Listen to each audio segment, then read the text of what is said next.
En este vídeo seguimos avanzando con la introducción a C# dentro de Unity.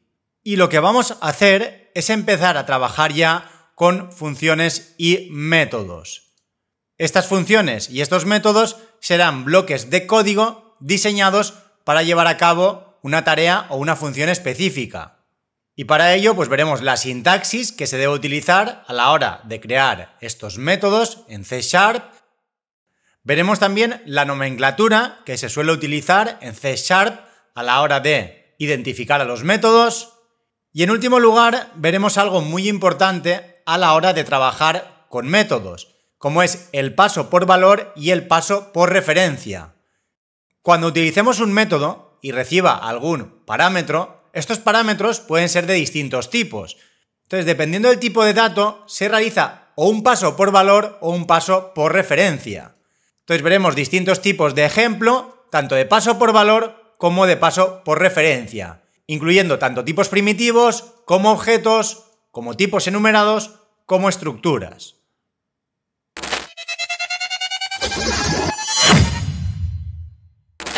Bien, una función es un bloque de código que está diseñado para llevar a cabo una tarea específica, mientras que un método es una función asociada a una clase. Normalmente son términos que se utilizan de forma intercambiable, ya que al final prácticamente a todo llamamos método. Pero bueno, la idea es esa. Por ejemplo, si tuviéramos un main y creáramos bajo un bloque de código, realmente se consideraría una función si no tiene que ver con ninguna clase específica. Sin embargo, siempre que creemos un tipo de dato específico asociado a una clase, a un class, a todos esos bloques de código que se incluyan en esa clase que llevan a cabo una determinada acción sobre los atributos de esa clase, se le denomina método. Pero bueno, al final la sintaxis es la misma, tanto para funciones como para métodos. Y bien dicho esto, veamos en primer lugar la sintaxis que se utiliza para declarar una función o un método en C#. Primero que nada se debe incluir el modificador de acceso, y lo he puesto entre corchetes porque realmente no es obligado ponerlo. Aquí a la derecha tenéis algunos de los modificadores de acceso más utilizados, como son el public, private, protected e internal. Aquí lo que estamos haciendo es indicarle desde dónde se va a poder invocar este método, ya que esto será un bloque de código que lo podremos utilizar en distintas partes de nuestro juego. Entonces deberemos indicar desde dónde vamos a poder ejecutar el código que hay dentro de este método. El menos restrictivo sería el public, el cual hace accesible al método desde cualquier parte del código, tanto desde fuera de la clase como desde dentro. Luego tendríamos el private, el cual se utiliza para indicar que el método solo es accesible desde dentro de la propia clase que contiene el método. Y de hecho, este es el modificador de acceso predeterminado si no se especifica ninguno. Es decir, si no ponemos nada y directamente ponemos el tipo de retorno en el método, es porque se está indicando de forma implícita que el método será private. Aunque personalmente a mí siempre me gusta incluir el modificador de acceso, aunque no sea necesario ponerlo. Pero bueno, esto ya va a gustos. A continuación tendríamos el protected, el cual hace accesible al método dentro de la clase que lo contiene, así como de cualquier clase que herede de la clase actual. Este modificador de acceso está relacionado con la herencia.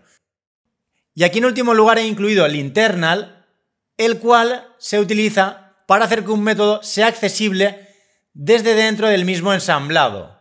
Este realmente es raro utilizarlo en scripts de Unity porque la mayoría de los proyectos de Unity no se dividen en múltiples ensamblados. Sin embargo, podría sernos útil en proyectos muy grandes. Y aquí, al igual que en la mayoría de lenguajes, pues como buena práctica debemos minimizar la visibilidad de los métodos. Entonces, siempre que sea posible, utilizaremos el modificador de acceso más restrictivo, en este caso el private. Y bien, a continuación deberíamos incluir el tipo de retorno.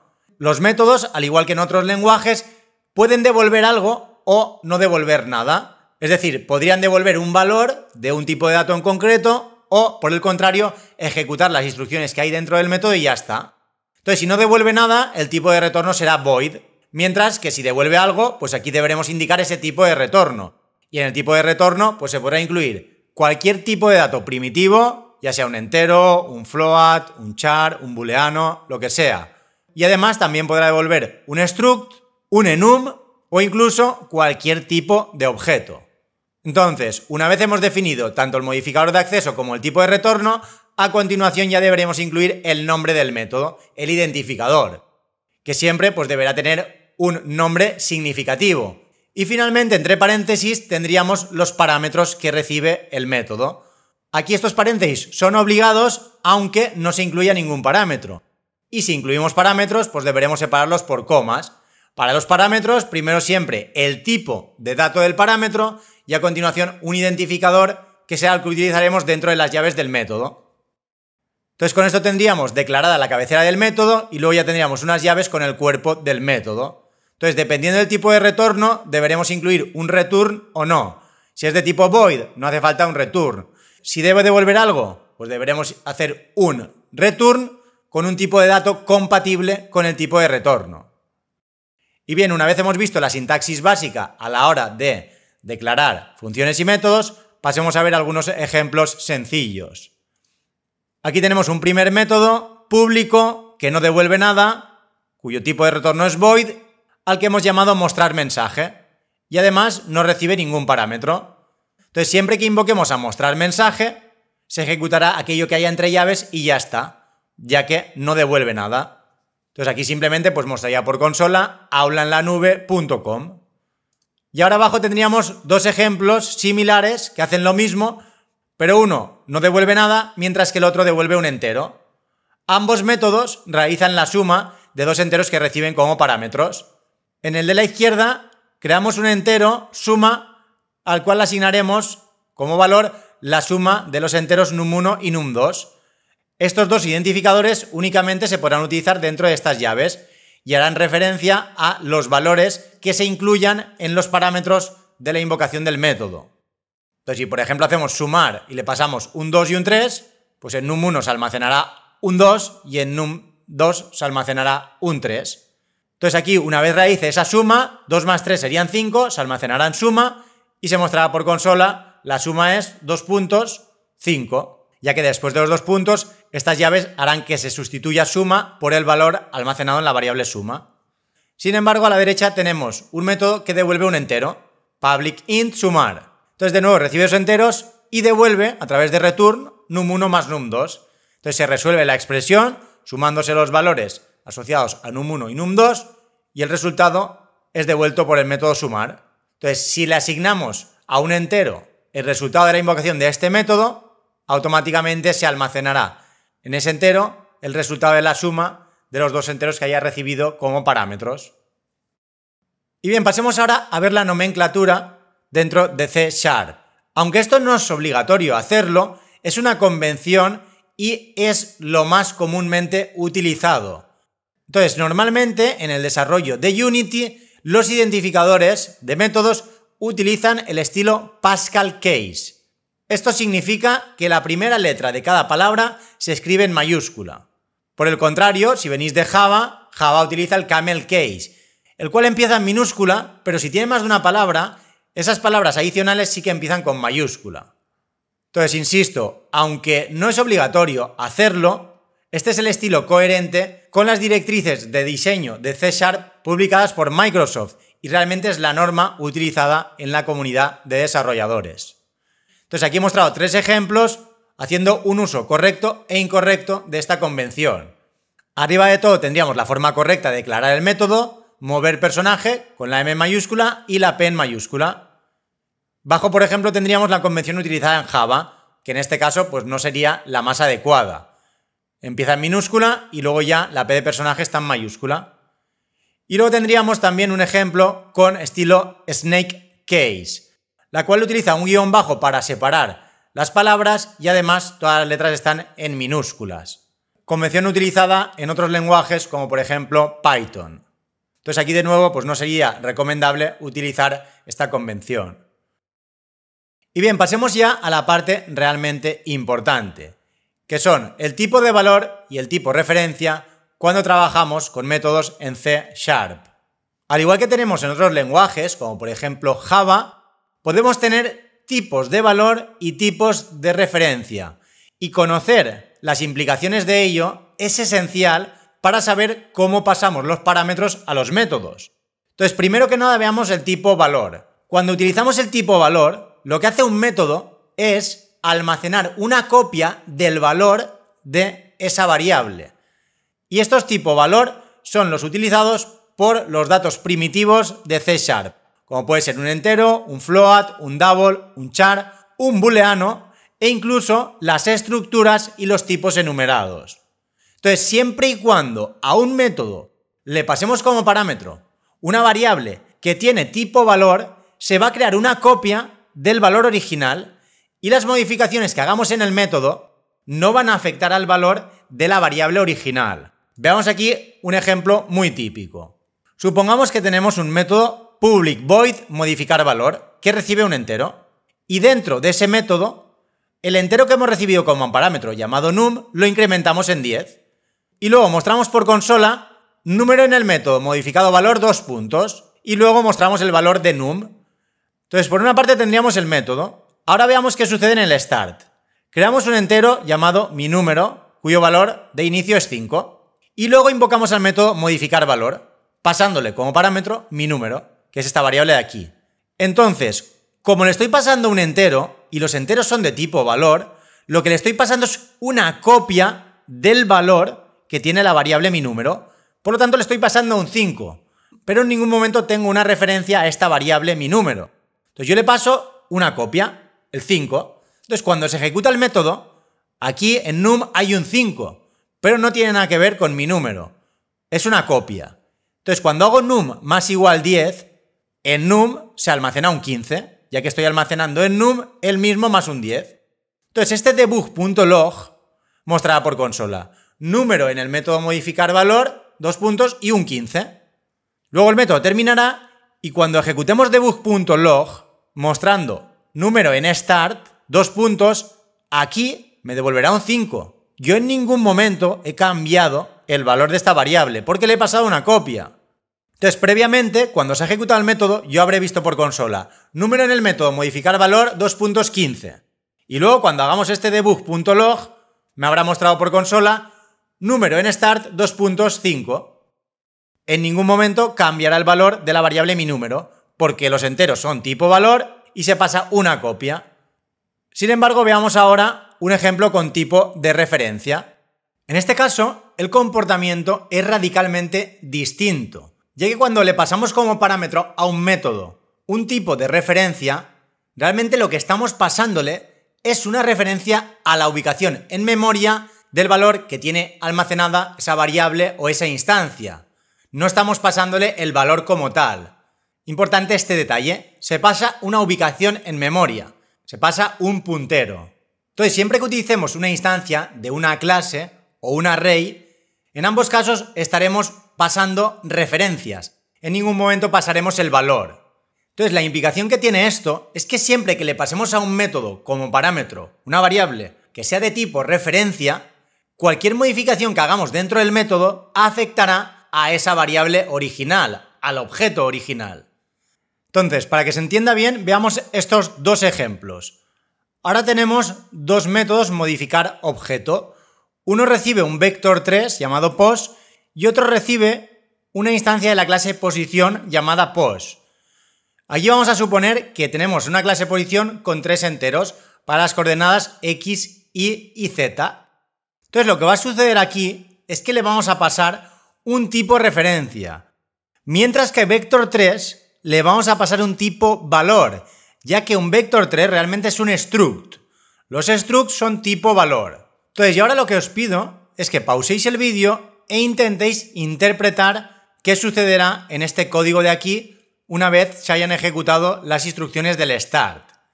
Y también cuáles serán los valores que tendrán mi posición 1 y mi posición 2 cuando termine de ejecutarse el código.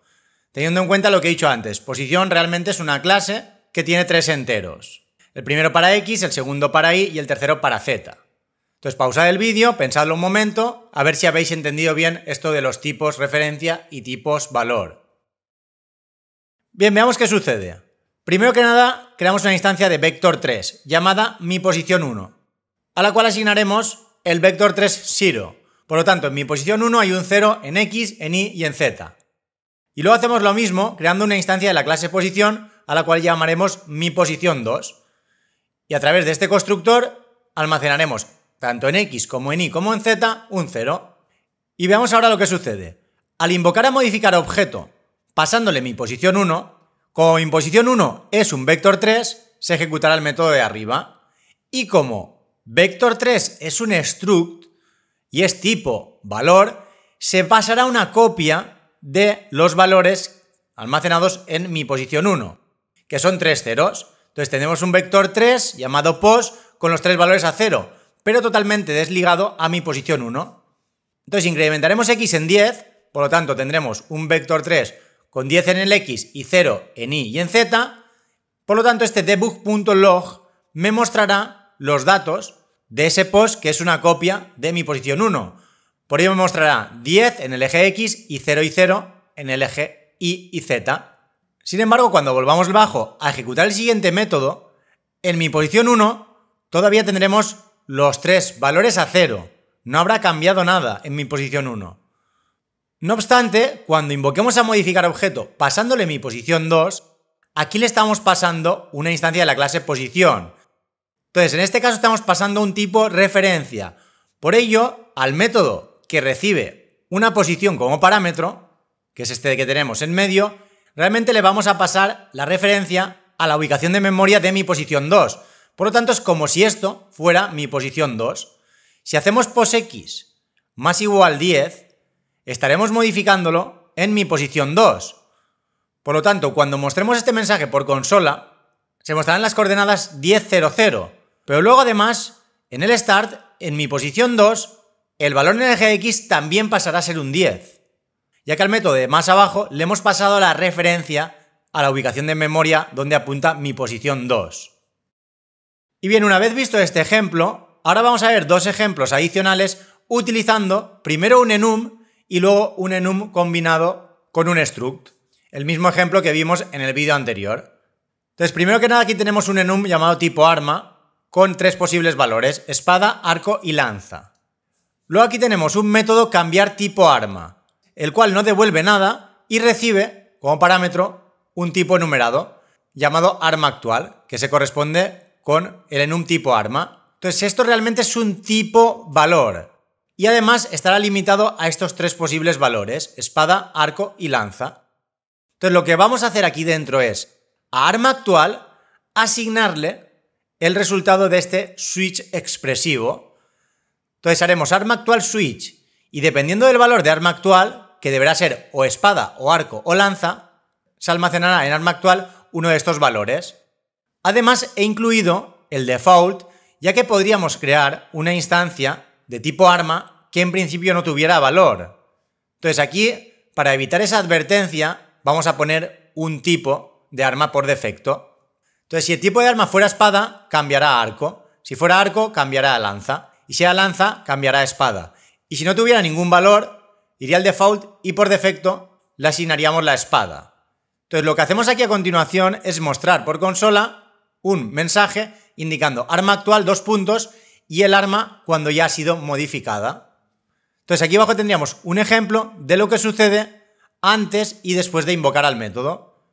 En primer lugar creamos un tipo arma llamado miArma y le asignamos de tipo la espada. Entonces si hacemos un debug.log arma antes 2 puntos miArma, se mostrará por consola arma antes 2 puntos espada.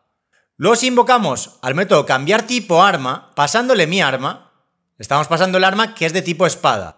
Se ejecutará el método, pero le pasaremos una copia del valor que hay almacenado en mi arma. Entonces aquí realmente en arma actual habrá una espada, pero no tenemos la referencia a mi arma que tenemos aquí abajo. Entonces como es una espada, pasará a ser un arco. Y en el debug.log mostrará arma actual 2 puntos arco, que es lo que sucede aquí. Sin embargo, cuando luego hagamos de nuevo un debug.log exactamente igual que el que hemos hecho antes, de nuevo me mostrará espada, porque no ha cambiado el valor almacenado en mi arma. Porque al ser un enum y ser tipo valor, lo que le hemos pasado a este método es una copia del valor que tiene mi arma. No obstante, he incluido otro ejemplo en el cual sí que podríamos llegar a cambiar el valor. Entonces esto lo haríamos a través del retorno del método. Aquí es todo exactamente igual que antes, pero el método devuelve un tipo arma. Entonces esta devolución la utilizamos para asignarla de nuevo a mi arma. Entonces sí que cambiará el tipo. Aquí el switch es exactamente igual, hace el debug.log, pero luego hacemos un return de arma actual. Aunque aquí le hemos pasado una copia, al hacer return arma actual, devolveremos esa copia con el valor cambiado. Entonces, como aquí hacemos mi arma igual a la devolución de este método, ahora el valor de mi arma sí que cambia, porque realmente se lo estamos asignando a la devolución de este método. Pero eso no quiere decir que estemos pasando ninguna referencia. Entonces al método le pasamos una copia del valor que tiene mi arma, que es una espada. Dentro esa copia es modificada y es devuelto ese valor modificado, que a su vez es asignado de nuevo a mi arma. Entonces aquí, a diferencia de antes, cuando hagamos el debug.log de arma después, ahora sí que será un arco. Y para terminar, un último ejemplo donde vamos a combinar tanto el tipo enumerado como el struct. De nuevo, tipo arma es espada, arco y lanza, y tenemos un struct llamado datos arma con un string para el nombre del arma, un entero para el daño del arma y un tipo arma para el tipo enumerado que se corresponderá con el tipo de arma, que deberá ser espada, arco o lanza. Este es exactamente el mismo ejemplo que vimos en el vídeo anterior. Entonces aquí lo que haremos ahora es crear un método llamado cambiar datos arma, que recibirá un datos arma llamado datos. Entonces lo que haremos aquí es multiplicar el daño por 2 y concatenarle al nombre un por 2. Y a continuación mostrar por consola el nuevo nombre, dos puntos, con el nuevo daño.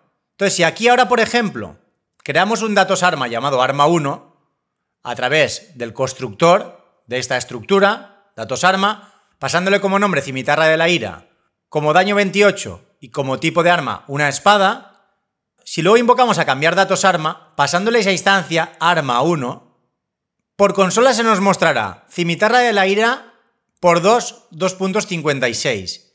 Sin embargo, cuando luego hagamos un debug.log de esa misma arma, arma1.nombre, 2 puntos, arma1.daño, me mostrará cimitarra de la ira 2.28. Entonces en ningún momento se modificará arma1. Lo que sucede es que como dentro del método tengo un debug.log, aquí le he pasado una copia de arma1. Entonces en arma1 tendría cimitarra de la ira, 28 y tipo espada. Entonces aquí cambio los datos a esa copia y el debug.log lo hago sobre esos datos de la copia. Por ello me muestra el por 2 y el 56. Y bien, a continuación vamos a ver una característica adicional que tienen los métodos en C#. Y es la posibilidad de devolver más de un valor. Y para ello C# nos ofrece dos palabras reservadas, llamadas out y ref. En primer lugar, aquí a la izquierda tendríamos un ejemplo en el cual haremos uso de un método llamado dims, el cual en principio no devuelve nada, pero como parámetros le estamos incluyendo dos floats con la palabra reservada out antes del tipo de dato, out float ancho y out float alto. Entonces aquí, aunque sean tipos primitivos, ya no se hace uso de tipo valor, se está pasando una referencia. Entonces cuando hagamos uso de este método y le pasemos un float, no se va a pasar una copia de ese float, sino que se va a pasar una referencia. Por lo tanto, cualquier cambio que se haga en las variables que hemos pasado como parámetros al método se reflejará en la variable original. Veamos este ejemplo. Tenemos un método start y declaramos un float mi ancho y un float mi alto. Entonces a continuación invocamos al método dims pasándole out mi ancho y out mi alto. Entonces lo que sucederá luego cuando hagamos el debug.log y mostremos los valores de los float mi ancho y mi alto, como se han pasado los parámetros a través de out, realmente al invocar al método se han pasado las propias variables. Por lo tanto, aquí cuando haga ancho igual a 10,5, este ancho hace referencia al primer parámetro, que en la invocación del método es mi ancho. Por lo tanto, en mi ancho habrá un 10,5 y en alto habrá un 20,5. Esta sería una forma de hacerlo y la otra sería a través de ref. La particularidad es que cuando utilizamos ref requiere que la variable se inicialice antes de pasarse al método. Fijaros que aquí en el ejemplo de la izquierda, en el start, yo no he inicializado los float, mientras que a la derecha, primero sí que debo inicializar. Entonces aquí el funcionamiento es igual que a la izquierda. En el start creamos dos enteros, num1 y num2, cuyos valores son 5 y 10. Entonces cuando invoquemos al método mods, si le pasamos esos dos enteros utilizando la palabra reservada ref, estaremos pasando la referencia de num1 y la referencia de num2. Entonces realmente es como si pasáramos la misma variable. Por lo tanto, dentro del método, este int a es como num1 y este int b es como num2. Entonces cuando hagamos a más igual 10, estamos incrementando el valor de a en 10, que realmente era 5. Entonces pasa a valer 15. Y como es una referencia, en num1 también se queda un 15. Y en num2, que en principio vale 10, pasa al método como b más igual 20, pues b que vale 10 pasa a valer 30. Y como b a su vez es una referencia a num2, pues finalmente en el start num2 también vale 30.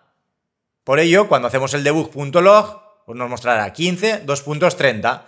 Los valores de num1 y num2 se habrán actualizado, ya que les he pasado una referencia.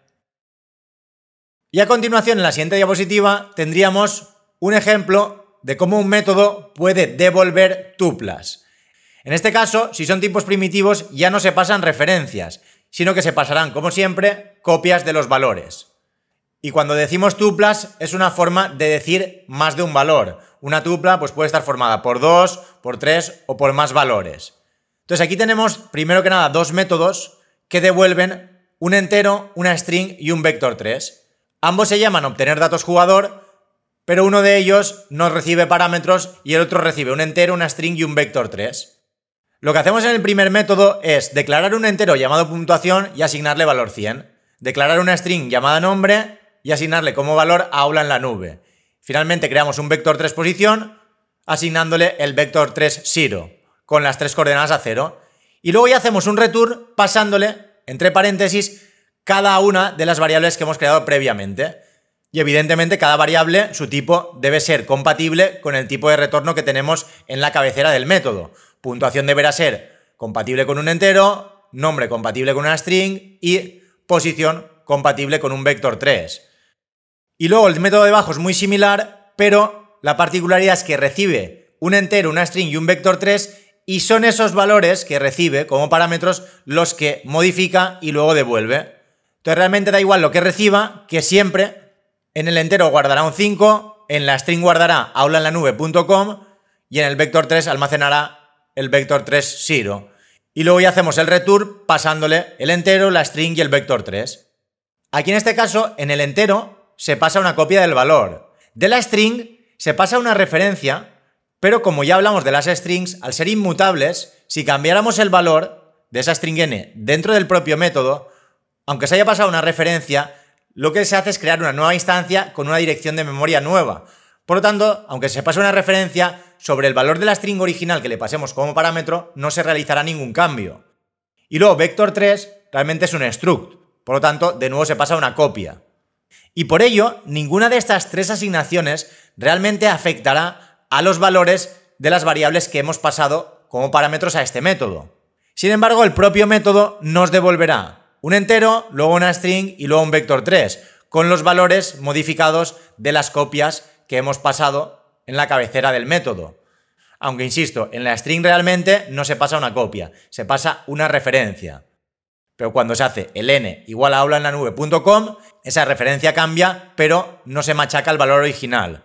Por lo tanto, si en el start tuviera alguna referencia a esa string que he pasado como parámetro, en ningún momento se modificaría ese valor. Muy importante entender este detalle. Entonces, finalmente tendríamos el start en el cual invocamos a estos dos métodos. Invocamos en primer lugar a obtener datos jugador sin utilizar parámetros. Entonces, en P se guardará un 100, en N se guardará aula en la nube y en vector 3 se guardará un vector 3 con las tres coordenadas a 0, que realmente es lo que mostraría este mensaje debug.log.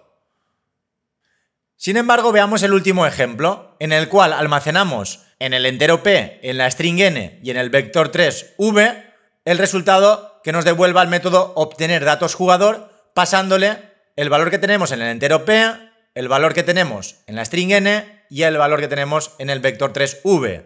Aquí le pasamos un 100 y al método realmente le llegará una copia de ese entero. En n pasaremos una referencia al espacio de memoria donde está almacenada la string aula en la nube, mientras que en v le pasaremos una copia del vector 3 cuyos valores en las tres coordenadas eran 0. Entonces de nuevo aquí se pasa una copia. Lo que sucede es que ahora, una vez se invoca el método, en p se almacena un 5, pero en ningún momento se está modificando el 100 de antes. Esto es una copia que ahora tiene valor 5. Luego cuando asignemos a n aulaenlanube.com, lo que se ha hecho sobre la string n, una asignación. Y como las strings son inmutables, la referencia cambiará y apuntará a otro espacio de memoria donde almacenará esta string. Pero hasta este momento, en la string n que tenemos en el start, el valor continúa siendo aula en la nube, mientras que el n que hay dentro del método ya vale aulaenlanube.com. Luego a continuación v igual a vector3 0. Aquí realmente tienen el mismo valor, pero estoy modificando el valor de v dentro del método, no el valor de v del start. Sin embargo, al hacer el return, devolviendo el entero, la string y el vector 3, ahora realmente es cuando esa copia de puntuación, que ahora vale 5, se le asigna a p en el start que valía 100. De 100 pasa a 5. Luego con n sucede lo mismo. Hasta antes de asignarlo, en n teníamos aula en la nube, con los espacios. Mientras que, como he dicho ya antes, en el n del método tenemos aulaenlanube.com. Al hacer este return, realmente le estamos asignando a la string n del start el espacio de memoria que tiene la string n dentro del método obtener datos jugador. Por ello el contenido cambia de aula en la nube a aulaenlanube.com. Y finalmente v, se sustituye el valor de este v por el v que teníamos en el start. Lo que sucede es que realmente los dos estaban a 0, 0, 0, pero sí que se hace ese cambio cuando se hace el return. Entonces, aunque el vector v del start lo tenía todo a 0, se vuelve a asignar al valor que tenía el v de dentro del método obtener datos jugador, que realmente no es el mismo. Aunque el contenido sea el mismo, se está haciendo esa asignación. Y bien, aunque esto es posible, cuando tengamos este tipo de casos, pues lo más normal ya sería crear una clase, que es el ejemplo que tenemos en la diapositiva siguiente. Entonces aquí tendríamos una clase datos jugador que tendría un entero puntuación, una string nombre y un vector 3 posición. Entonces trabajar de esta forma es mucho más práctico que tener un método que devuelva 3 valores. Y a partir de esa clase pues podríamos crear un método obtener datos que nos devuelve una instancia de la clase datos jugador. Crearíamos la instancia, estableceríamos la puntuación a 100, el nombre aula en la nube, la posición a vector3 0 y ya devolveríamos datos, que es la instancia que dentro tiene tanto el entero como la string como el vector 3. Entonces, para este ejemplo en concreto, tiene mucho más sentido hacerlo así. Sin embargo, puede que en alguna ocasión os pueda resultar útil utilizar este tipo de métodos. Normalmente, pues para devolver 2 valores y no tener que crear una clase. Pero bueno, he querido mostrar este ejemplo con la intención de que podáis evaluar en qué casos será mejor utilizar un método que devuelva una tupla y cuándo sería mejor ya crear una clase.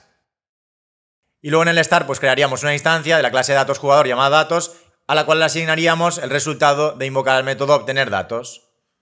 Entonces ese método ya me guarda una instancia de la clase datos jugador con unos datos por defecto. Cuando hagamos el debug.log, pues en el nombre tendrá aula en la nube, en puntuación un 100 y en posición un vector 3 con todos los valores a 0. Y bien, ya para terminar, vamos a ver estos mismos ejemplos dentro de Unity. Aquí tenemos la clase armas que utilizamos en el vídeo anterior, sobre la cual he realizado una serie de modificaciones.